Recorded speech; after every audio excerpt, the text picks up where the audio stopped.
and out planting corn and into late in the day working down the ground for the pumpkin patch, and then last night going to a meeting for the autism board. You may or may not know my oldest son Thomas is autistic, and we do a fundraiser in October for the Autism Society, and I am on the board of the Autism Society of Greater Madison, and so there was a board meeting last night, and went till about 9 o'clock, and so that was kind of a long day, and but again, it depends greatly on the season as to what a typical day brings.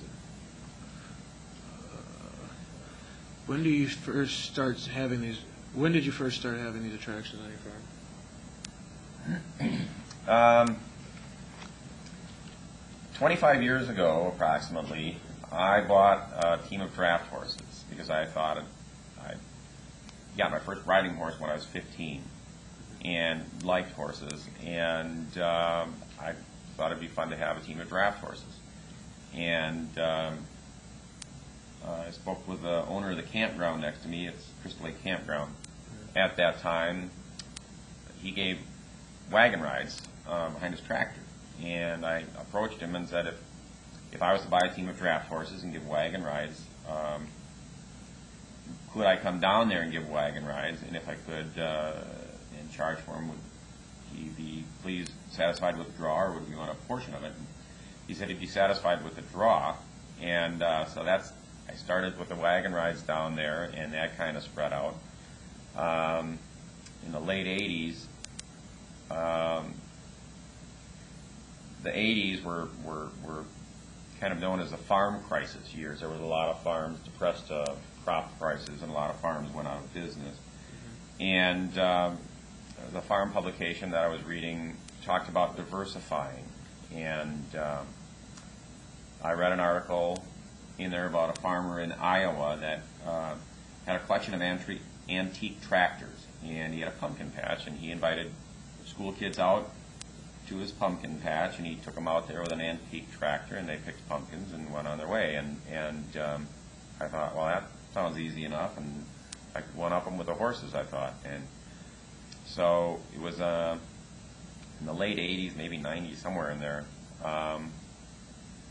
I planted a half an acre of pumpkins, and we were on our way then, and started with a half an acre, and this year I'll have 10 acres of pumpkins, jack-o'-lanterns actually, and then we'll have a small area, probably 2 acres of small pumpkins for the school groups and other gourds, and so it'll be 12 to 13 acres this year that we'll have the pumpkins and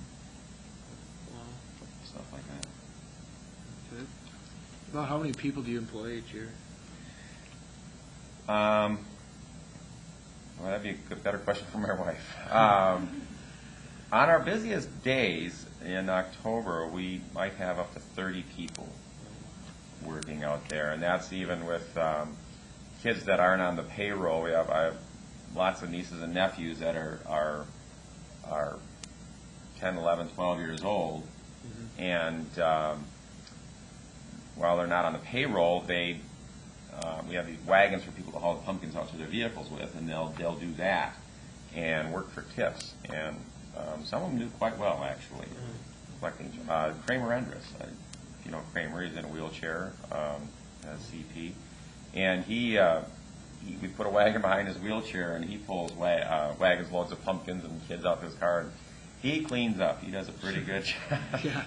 He makes some good tips when he's out there. So, but on our busiest days, on a slow day, in August is real slow. There might be me and one other person working the maze. In October, with the corn maze and the pumpkin patch and everything else, we might have 30 people out there helping in some capacity. About how many of those people are students around here? You say when it's busy? At least half or more. Okay. But we did primarily, up until last year, I think they've primarily been from the Lodi School District, and our farm, is on the edge of the Lodi Sauk Prairie School District line. And so actually people just a mile and a half down the road go to the Sauk School District, and we've had a few students last year from the Sauk District working, and we've actually had some inquiries from the Wanakee School District of students wanting to work, and which is great, because in the past we've had a heck of a time during homecoming getting enough help to work. Everybody wants to go homecoming or homecoming dance, and all of a sudden we have no staff. So it'll be nice if you have someone from a different school district that can fill in those for those events than the other school districts. So do people come from like all over the state to come to your farm, or? They come from quite a distance, primarily Madison, Baraboo, Portage, surrounding area, and the smaller towns. We do get people coming from as far away. Where was, I think, Appleton last year. One family came, and a woman came from Crystal Lake, Illinois, a suburb of Chicago, last year. And I was rather surprised that when it was after our pumpkin patch was closed. So we keep the maze open until mid-November, and I know of a corn maze, Richardson's farm. It's in Illinois, Spring Grove, Illinois, very close to Crystal Lake. And I mentioned that to her. She came all that way. I said, "Really?" I said, "Have you ever heard of Richardson's?" And she said, "Yes, but they're closed. They close with Halloween at October 31st." And I said, "Well, I'm glad you made it. I hope it's worth the trip." And as before, just when she got there, "Oh, it already is. I love that turkey. That made we get a few turkeys every year, and we had this big tom turkey walking around. That made her trip so far. Glad to hear it." And I was very impressed and very pleased, and quite amused actually that turkey did it for her. All right. Well, Al, thank you for coming on the show today. Thank you. All right, and thank you for tuning in, and a special thanks to Coach Persek, Al Treinen, and Curt Hossman for taking time out of their busy days to come and see us. Stay tuned for the next edition of What's Up With That, where Morgan McCurd will be hosting Julie Dittburner and local high school teacher Therese Dalton. I'm Tommy Bauer, and you have a nice day.